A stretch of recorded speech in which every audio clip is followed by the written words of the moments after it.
kita Al-Fatihah. Bismillahirrahmanirrahim. Bismillah. Alhamdulillahirabbil alamin arrahmanir rahim maliki yaumiddin. Iyyaka na'budu wa iyyaka nasta'in ihdinas siratal mustaqim. Siratal ladzina an'amta 'alaihim ghairil maghdubi 'alaihim waladdallin. Amin. Allahumma iftah lana hikmataka wa shur'a lana min khaza'in rahmatika ya arhamar rahimin. Alhamdulillahirabbil alamin. Sini. Kak Abi. Kak Abi. Sini. Betul.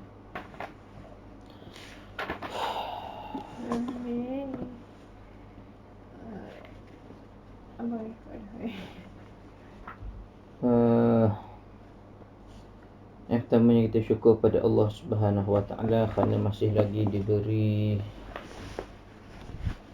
nafas untuk sama-sama kita hidup lagi pada pagi ini. Alhamdulillah, kena syukur.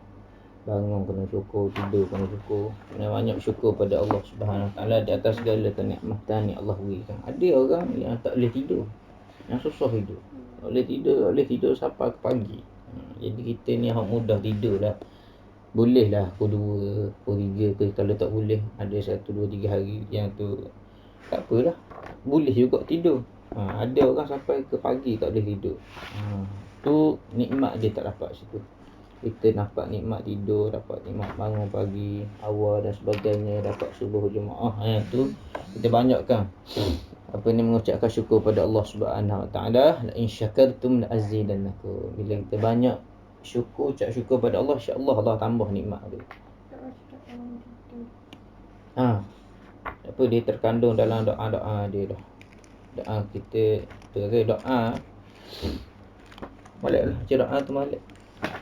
Adapun kita bersyukur tu pun dah maknanya tanda kita syukur dengan apa yang Allah berikan, kurniakan nikmat pada kita. Juga selawat ke atas baginda Nabi Muhammad sallallahu alaihi wasallam. Baliklah hari ni Jumaat ni kena banyakkan selawat di baginda Nabi sallallahu alaihi wasallam.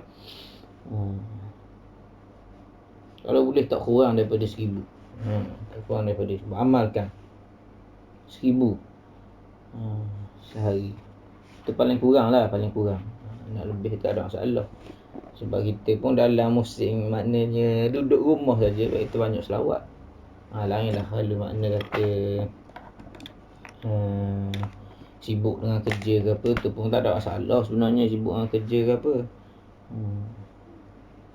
Duduk rumah. Jadi bolehlah basahkan mulut lidah kita dengan zikir selawat ada baginda Nabi Muhammad sallallahu alaihi wa alihi wa sahbihi wasallam. Okey, baik. Jadi kita masuk ke surat berapa?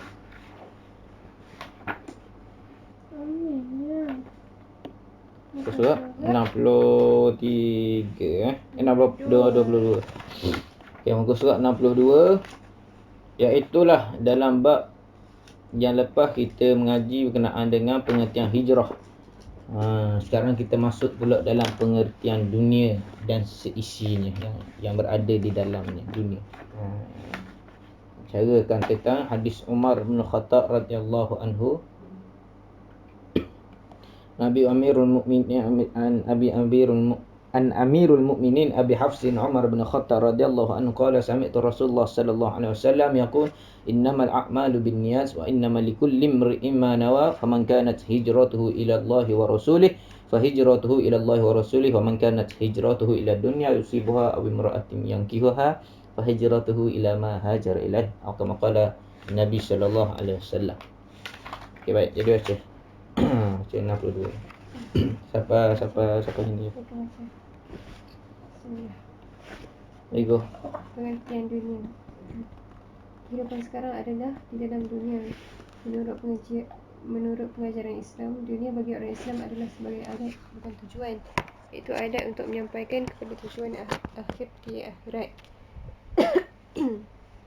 Sebab itu, tidak dikehendaki kepada orang Islam beramal dan berbuat kebaikan untuk dunia semata-mata, atau untuk mendapatkan kemegahan dunia, atau mendapatkan kemegahan hidup di dalamnya. Kerana yang demikian tidak sedikit pun membawa kepada tujuan dari hidup di dunia. Pengertian hidup ialah Pengertian dunia ialah segala makhluk yang ada atau yang wujud sebelum akhirat. Perkataan dunia berasal dari perkataan dunuwu, artinya dekat, atau dari perkataan danaatun, artinya kehinaan. Ini bererti bahawa setiap orang yang beramal kerana dunia adalah beramal untuk mendapatkan suatu faedah yang dekat dan yang hina di dalam dunia ini. Dan dunia yang dimaksudkan oleh hadis ialah segala macam faedah dan muslihatnya serta keuntungannya yang dekat dan hina, kelihatan pada mata, yang akan diperolehinya sekarang ini juga dalam jangka yang tertentu.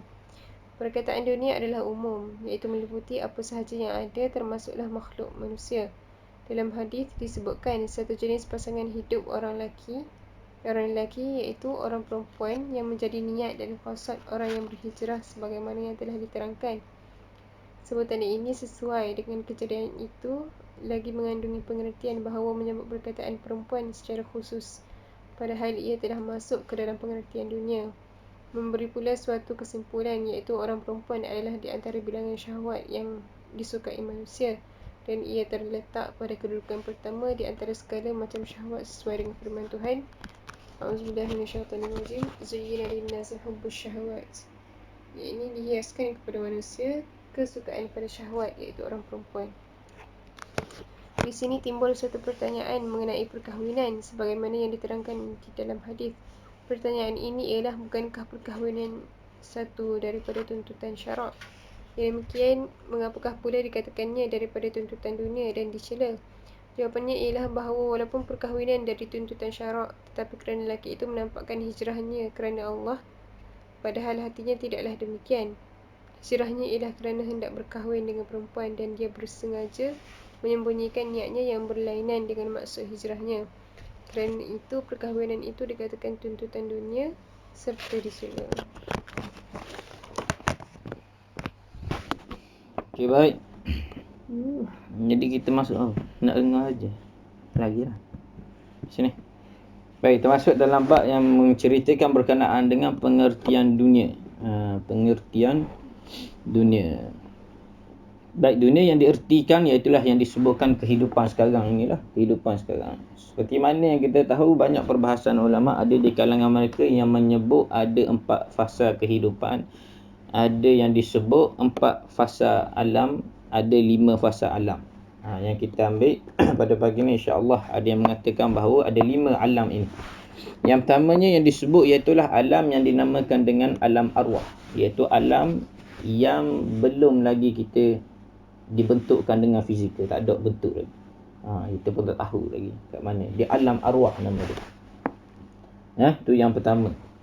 Alam yang pertama. Kemudian kita akan menuju kepada alam rahim, iaitu alam yang berada di dalam perut mak kita. Alam rahim.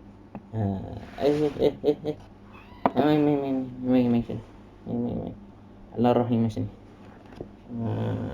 Alam rahim. Baik. Itu kita berada yang kedua dalam alam rahim, iaitu alam yang berada dalam perut mak kita. Jadi bila duduk dalam perut mak kita, waktu tu kita dah ada bentuk. Kita dah ada fizikal dia macam mana. Bentuk dia macam ni. Ada kaki, ada tangan, ada mata, ada muka.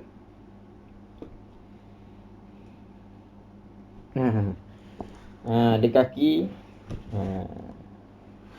Dan sebagainya. Waktu itu telah nampak bentuk fizikal dan bahkan boleh bergerak-gerak kadang-kadang. Kita tengok tekan perut mak kita dah boleh bergerak. Boleh terajang dan sebagainya. Itu waktu itu sudah ada bentuk. Itu dinamakan dengan alam rahim.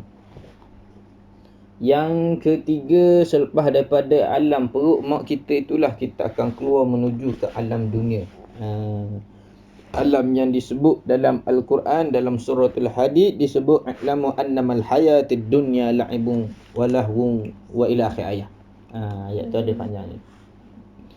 Yang diumpamakan sebagai dunia ini adalah satu tempat, fasa alam yang diuji oleh Allah Subhanahu wa taala bagi mereka untuk mengetahui sejauh mana keimanan seseorang itu. Waktu ini kita telah ada akal.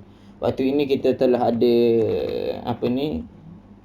kita telah boleh berfikir mana yang baik, mana yang buruk.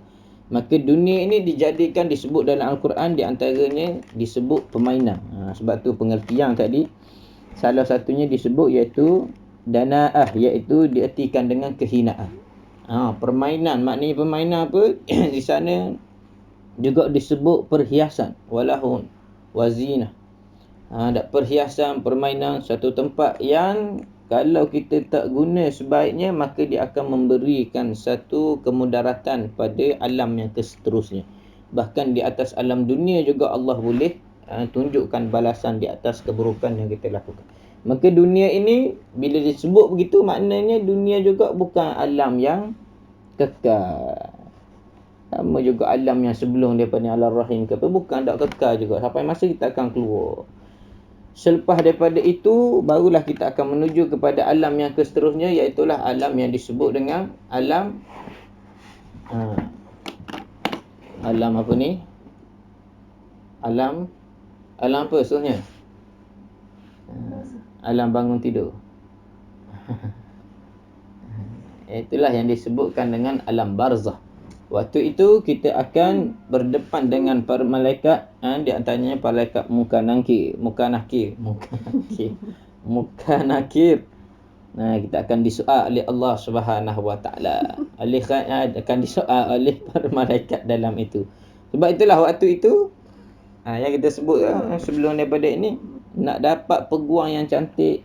Bukan cantik yang boleh jaga kita, maknanya dalam tu adalah dengan cara kita baca Al-Quran sebelum daripada subuh. Itu di antara amalan, tip dia.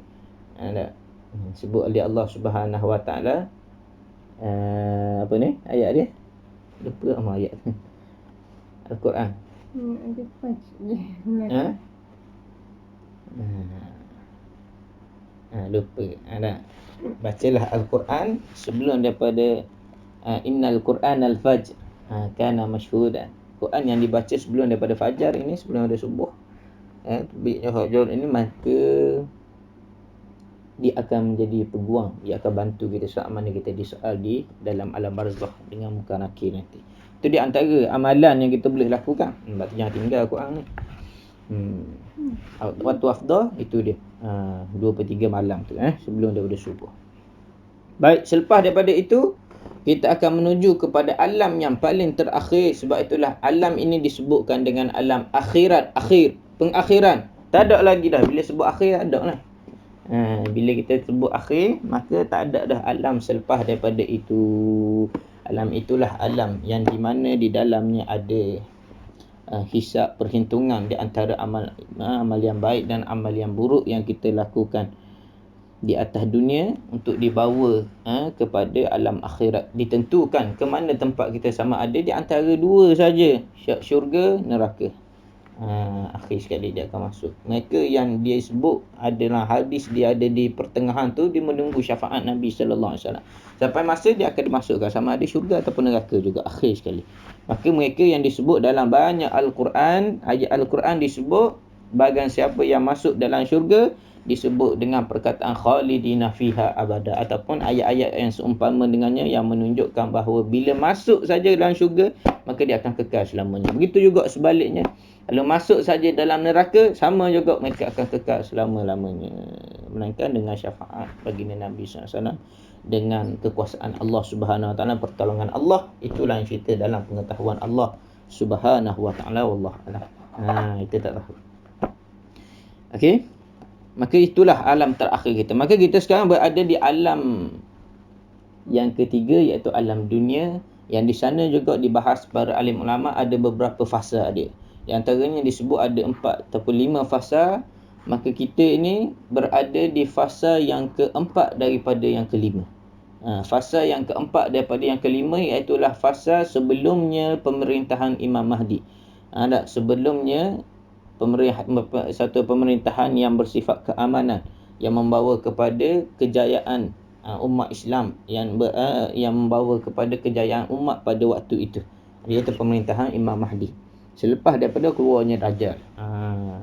Maka waktu itu kita telah berada di fasa yang kelima waktu itu. Sekarang berada di fasa yang keempat. Maka fasa yang keempat ni fasa yang sebelum menuju ke yang terakhir, sebelum menuju pemerintahan Imam Mahdi. Maknanya waktu ini, fasa inilah datangnya keluarnya Dajjal, ada keluarnya tanda-tanda besar, tanda-tanda kecil hari kiamat dan sebagainya, waktu inilah keluarnya musibah-musibah, bencana-bencana oleh Allah Subhanahu Wa Taala.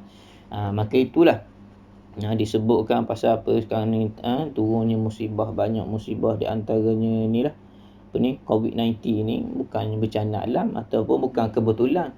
Ini adalah musibah. Musibah apa disebut ma asabal mukmin. Musibah ini perkara yang disusahkan terhadap orang mukmin. Ada perkara yang susah. Ini menyebabkan kita nak pergi haji pun susah. Ada kita nak keluar rumah pun susah. Ada menyebabkan susah. Diangkat nikmat itu oleh Allah Subhanahu Wa Taala. Jadi musibah ni pasal apa Allah turunkan? Kita kena tengok hikmah dia lah. Nak kena tengok hikmah tu dalam perbincangan musibah. Cumanya kita nak sebut di antara sebab kenapa turunnya musibah dua perkara. Syarat kepada turunnya musibah ini dia tak akan turun melainkan dua perkara. Yang pertama, bila berlakunya maksiat yang berleluasa, maka Allah akan turunkan musibah. Yang kedua, oleh kerana orang alim ataupun orang yang mampu mencegah waktu itu berdiam diri, melihat kemungkaran yang berlaku yang berleluasa, menyebabkan akhirnya banyak maksiat berlaku atas dunia ini. Maka Allah turunkan musibah kita. Itu syarat tu dua tu. Jadi tak apalah, musibah kita bincang dalam bab lain. Kita berkenaan dengan dunia ni. Dunia ini adalah bukan tempat untuk kita maknanya berseronok-seronok. Maka waktu tu kita kadang-kadang kita tak fikir seronok dah dunia sebenarnya. Cumanya kita masih lalai lagi. Walaupun kita tahu dah dunia ni bukan tempat akhir kita, cuma kita masih lalai. Sama juga. Maka inilah dia. Ni dia. Musibah yang Allah turunkan, hikmah daripadanya iaitulah yang disebut untuk diambil ibrah, menjadi pengajaran kepada kita tentang bagaimana Rasulullah sallallahu alaihi wasallam menjaga ahli keluarganya, mendidik keluarganya. Maka bila kita duduk dalam rumah dah pada waktu ni, barulah kita tahu begini kena buat, kena solat, mengaji dengan isteri, kena mengaji solat dengan anak-anak, kena jaga. Waktu tu baru kita tahu betapa indahnya Islam sebenarnya. Cumanya kita tengoklah sekarang, kadang-kadang sekarang ni kita boleh tengok Facebook. Siapa yang Allah tunjukkan betul-betul orang yang beriman, orang yang soleh, begitu juga yang sebaliknya. Ada mereka yang banyak bermain game. Waktu ni dia main live game. Lawan dengan hokno lawan dengan lawan tu 24 jam dengan game, maka itulah kehidupan dia. Ada ustaz main game. Yang tu maknanya ada di kalangan mereka yang ustaz yang main game ini bukan masalah. Dia tak ada masalah. Tapi jangan sampai 25 jam sehari. Peruntukan untuk main game tu kalau boleh, kalau nak main sangatlah, tak ada kerja nak main sangat boleh, tapi tak banyaklah. Biar banyakkan maknanya lebihkan kepada ibadah kita. Itu yang makna dia. Mengabdikan diri pada Allah SWT. Main game sekali-sekala sekejap tak ada masalah. Tak masalah pun. Cumanya biar berpada-pada. Itu yang disebut. Ada di kalangan mereka yang maknanya tengok TV, tengok cerita sampai ada ingat dunia. 24 jam juga. Di kalangan mereka Allah tunjukkan waktu ini. Keadaan mereka orang yang baik, orang yang sebaliknya Allah tunjukkan waktu ini. Ada mereka yang beribadah, banyak zikir pada Allah. Artinya dia telah mengingatkan, dia mari telah hadir dalam diri dia, maknanya dia teringat kali ni musibah ni boleh bawa kepada kiamat, mungkin perakhiran, penutup pada dunia ni, menyebabkan dia rasa takut, maka dia banyak beramal pada Allah Subhanahu Wa Taala. Maka dunia ni itulah kita tak perasan, melainkan Allah turunkan begini, barulah kita baru sedar.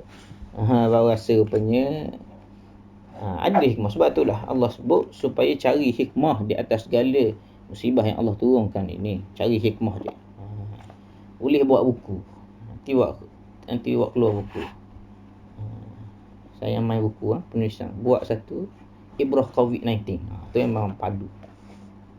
Ibrah COVID-19. Saya nak fokus apa? Keluarga.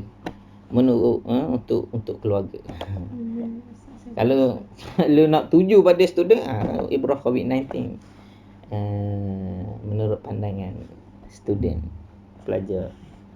Apa yang Ustaz belajar buat waktu ni. Ikut target makin lah.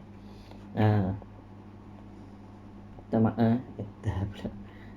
Saya makin satu. Awak keluar buku Jamil. Awak keluar buku. Baik, maka disebutkan juga disebut dalam satu hadis Nabi sallallahu alaihi wasallam, ad-dunya sijnul mu'min wa jannatul kafir. Dunia ini adalah disebutkan sebagai penjara bagi orang yang beriman dan syurga bagi orang yang kafir.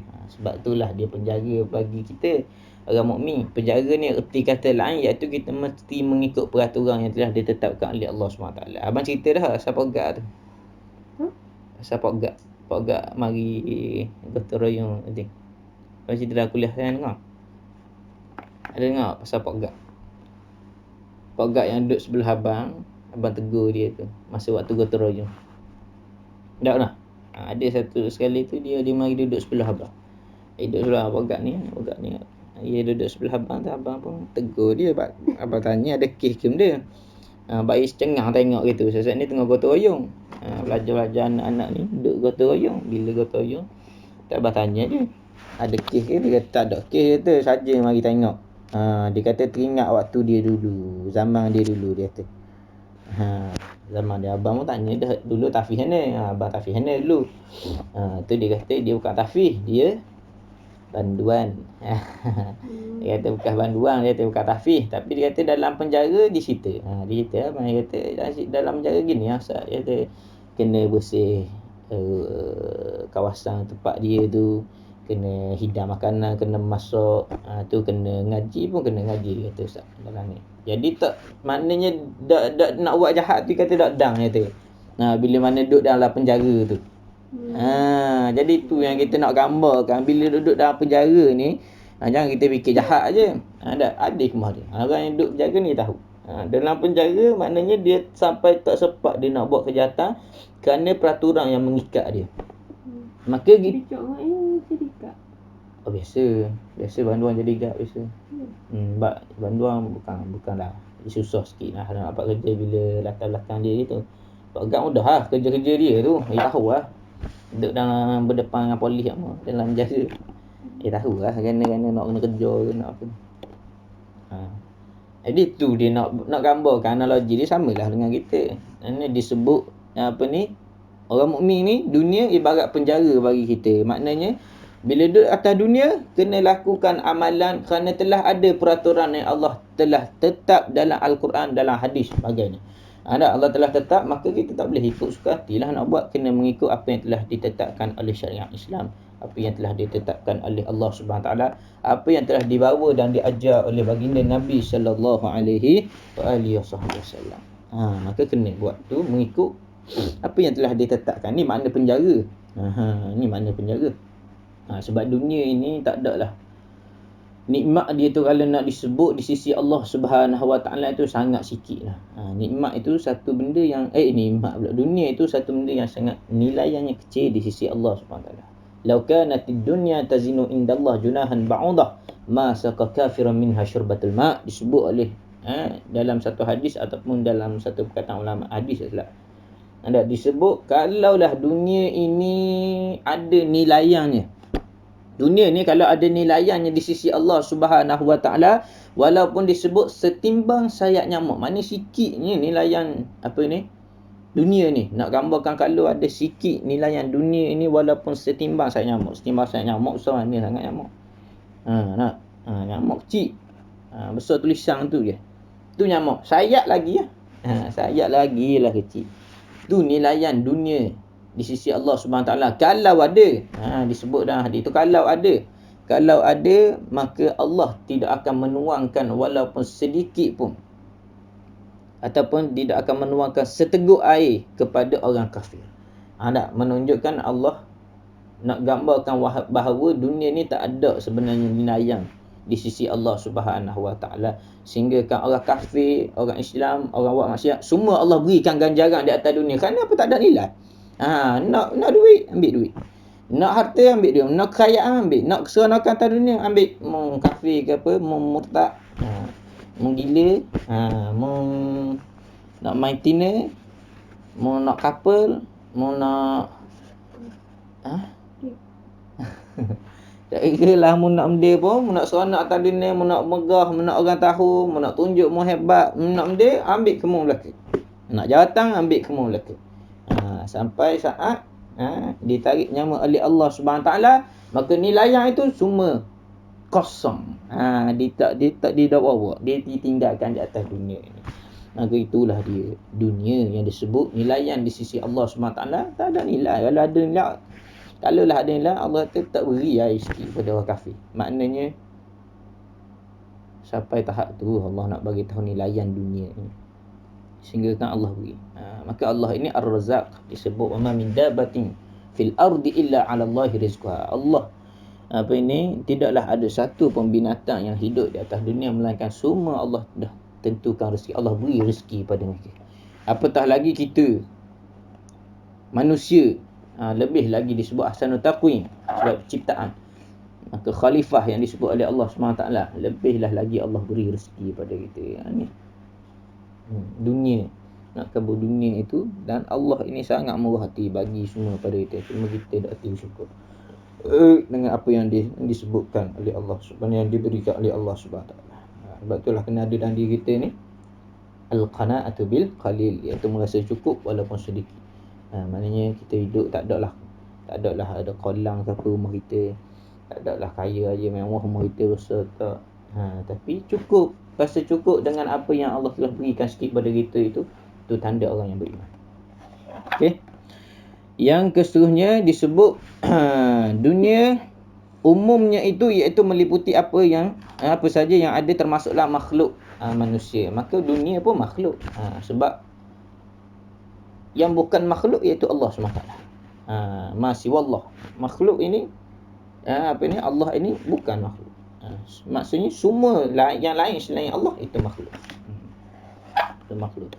Maka kita nak bagi tahu bahawa bila mana dunia ini Allah ciptakan bagi kita ini maka kita gunakan sebaiknya. Bukanlah bererti tak ada nilaian di sisi Allah maka kita tak buat apa, kita tak buat perkara molek, kita tinggal, kita buat relax. Tak, bukan itu maksudnya. Allah disebut dalam kitab Adabul Mufrad. Dalam satu kitab Adabul Mufrad disebut in qamatis sa'ah wa fi yadin ahadikum fasilah. Kalau sekiranya nak berlaku hari kiamat tu, hari ni kita tahu. Bila nak berlaku kiamat tu, esok ke hari ni ke, kita tahu petang ni nak berlaku kiamat, ada di tangan kita bayang, ada di tangan kita benih. Maka kata Rasulullah, tanam dulu. Jangan duk sibuk maknanya wara ke apa, duk panik buying. Panik jadi wara. Tak payah. Ada apa ni? Benih, tanam dulu, menunjukkan bahawa pentingnya amal ibadah itu. Fa in istata' disebut fa in istata'. Jika sekiranya kamu mampu, falyaghrisha, maka tanamlah benih itu. Maknanya nak bagi tahu kalau ada kemampuan lagi, walaupun kita tahu dah kita nak mati ke apa, buat dulu amal itu di atas dunia. Bukan kita nak bagi tahu tadi tak ada nilaian dunia maka kita tak buat apa, bukan begitu. Maknanya buatlah amal ibadah itu. Tak, walaupun kita tahu dah bila nak mati ataupun nak jadi kiamat. Nak bagi tahu pentingnya amal ibadah di atas dunia ini. Sebab itulah dunia ini disebut ad-dunya mazra'atul ad-dunya mazra'atul tengok akhirah. Ad-dunya mazra'atul akhirah. Walaupun perkataan ini disebut oleh Imam Zurkani, disebut tak pasti. Perkataan ini tidak ada dalam hadis ataupun hadis tak pasti. Disebut perbahasan ini dalam Bayan Linnas ataupun Irsyadul Fatwa, boleh tengok oleh. Disebut perkataan ini, cumanya nak bagi tahu makna dia sahih. Dunia ini mazra'atul akhirah, sebagai ladang tanaman untuk negeri akhirat nanti. Atas dunia tempat untuk kita bercocok tanam amal ibadah kita. Apa saja jenis amal ibadah, sebab kita sebut dah sebulan daripada ini. Bukan maknanya solat saja.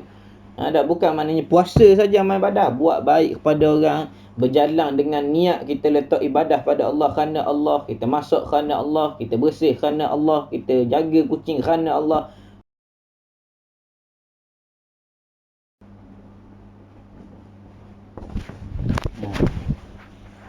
Jadi dunia mazra'atul akhirah tadi, iaitu dunia yang diertikan dengan tempat tanaman untuk kita bercocok segala amal ibadah yang kita boleh buat atas dunia untuk mendapat ganjarannya di negeri akhirat.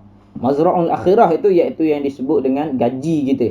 Dunia pun bukan tempat untuk kita maknanya nak dapat gaji dah, bukan lagi.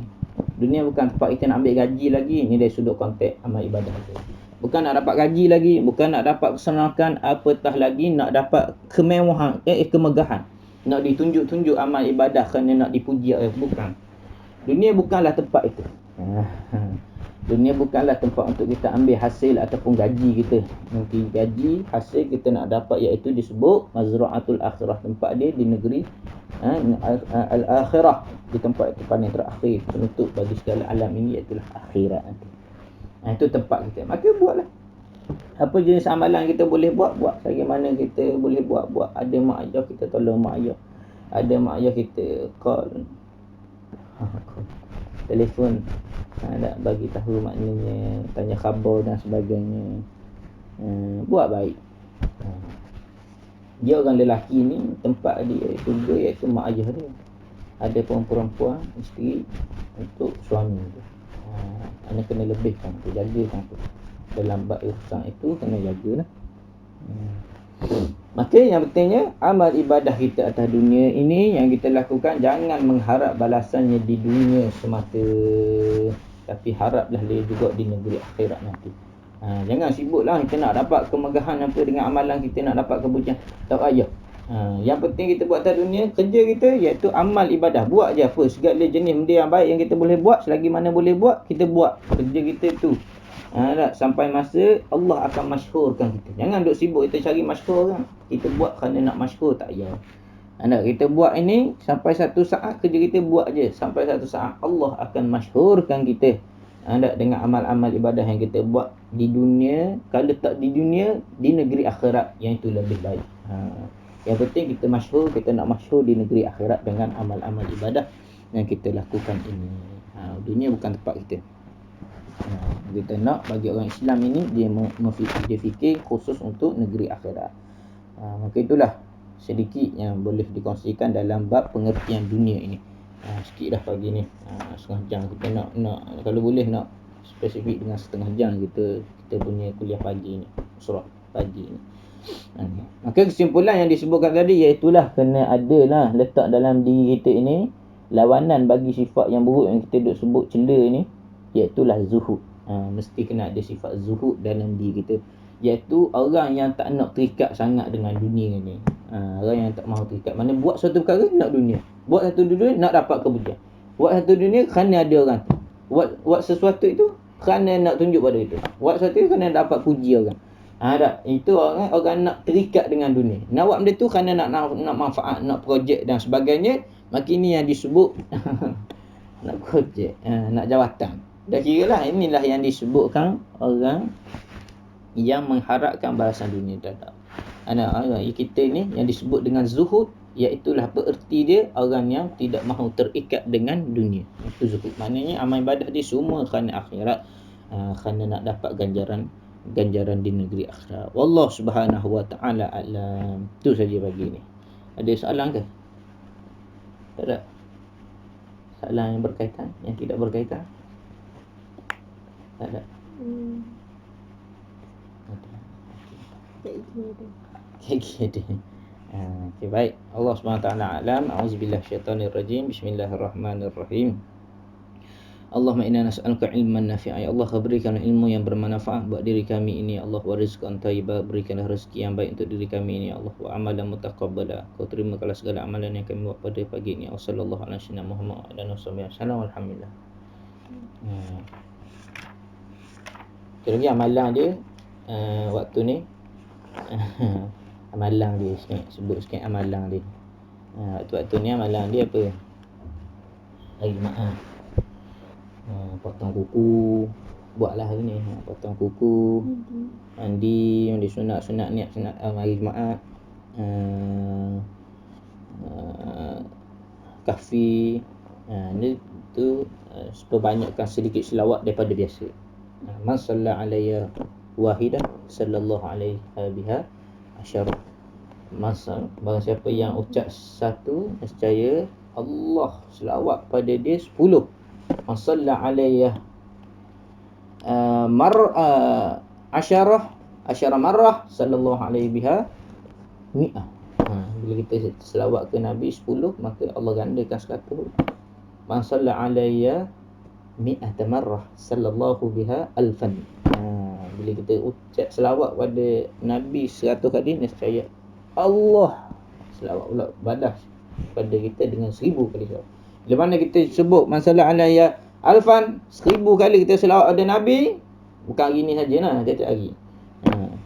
Sekali 1000 kali kata Nabi sallallahu alaihi wasallam, kamu akan duduk bersamaku berlaga di antara lutut dengan lutut, bahu dengan bahu di dalam syurga Allah Subhanahu wa taala. Maka kita nak jumpa Nabi pun susah dah, nak tengok dia pun susah dah. Nak jumpa dalam mimpi pun tak tahulah bila boleh jumpa, nak mati dulu baru jumpa. Nak tunggu jumpa dalam mimpi. Maka kita tak boleh dah nak duduk dengan dia pun tak boleh, nak bercakap, nak tanya soalan dia pun tak boleh dah. Maka banyakkan selawat pada baginda Nabi SAW. Nabi sebut 1000 kali sehari, boleh berlaga lutut kita dengan lutut Nabi, bahu kita dengan bahu Nabi dalam syurga Allah SWT. So tu kan, kita nak dapat manfaat syafaat daripada Nabi SAW, maka kita banyakkan selawat ke atas baginda Nabi sallallahu alaihi wasallam. Ringankan mulut itu, selawat. Ada kata-kata hadis pun 1000 kali sehari tu paling inilah, paling dah ada sikit, lebih lebih, apatah lagi hari ni hari Jumaat, lebih itu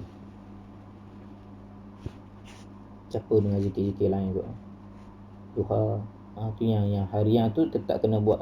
Duha kalau boleh qaulillah. Yang penting niatkan Allah SWT. Allah Subhanahu wa taala a'lam.